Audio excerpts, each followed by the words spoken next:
Peut-on vivre sans croissance ?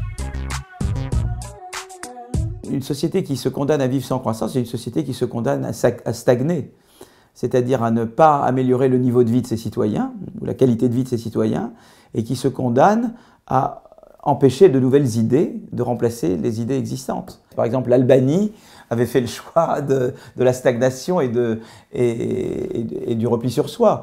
Et en général, des sociétés qui choisissent le non-progrès sont des sociétés qui finissent par être totalitaires parce qu'elles empêchent les nouvelles idées d'éclore. Donc vivre sans croissance, c'est pas seulement ne pas s'autoriser à vivre mieux et à améliorer ses conditions de vie, mais c'est aussi ne pas autoriser de nouvelles idées à remplacer d'anciennes idées. Donc c'est forcément barrer la route aux nouvelles idées et à l'intelligence humaine. Donc c'est des sociétés forcément décadentes ou autoritaires, quoi, des sociétés sans croissance.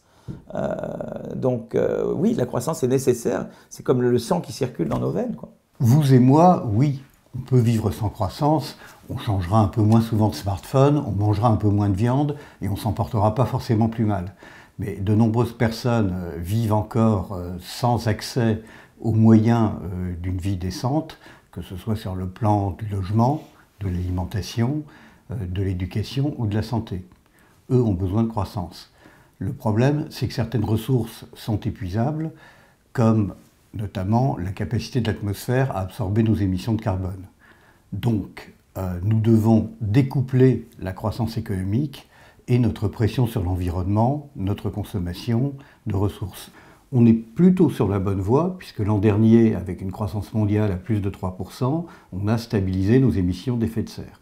Mais il faudrait aller 2 fois plus vite et augmenter de 6% notre efficacité énergétique et environnementale de manière à n'asphyxier ni la croissance mondiale, ni la planète, et à rester en dessous des 2 degrés de réchauffement climatique.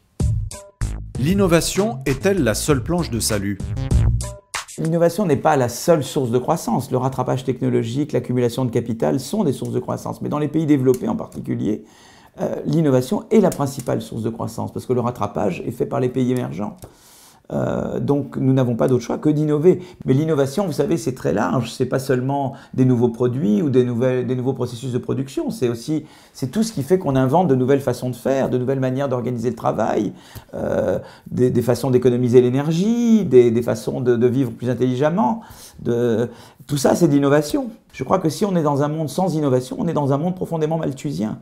L'innovation est importante pour permettre une croissance plus sobre.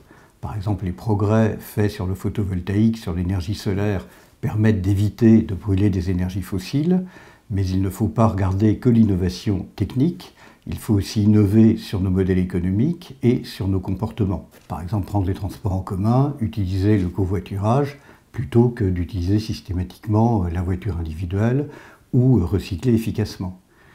À terme, la transition démographique va nous aider un peu, puisque si l'on est moins, nous pourrons consommer plus chacun sans augmenter la pression globale, mais d'ici là, on n'a pas le choix, il faut innover. Quels nouveaux indicateurs pour calculer la dynamique économique ? Il y a des indicateurs de bien-être, donc on peut en mesurer. Un des indicateurs de bien-être, c'est le niveau de vie mesuré par le PIB par tête, mais il y a d'autres indicateurs qui sont également importants, par exemple le niveau des inégalités. C'est important de savoir s'il y a des inégalités excessives ou pas dans un pays. C'est important de savoir si l'environnement, si l'air est propre ou pas. C'est important de savoir si le taux de chômage est élevé et surtout s'il y a du chômage structurel de longue durée ou pas. Donc tout ça fait partie, reflète un petit peu. Alors il y a aussi de manière directe de mesurer le bonheur. On demande aux gens, on fait des enquêtes, on dit est-ce que vous êtes satisfait de votre vie, est-ce que vous sentez que vous accomplissez, que vous pouvez vous épanouir.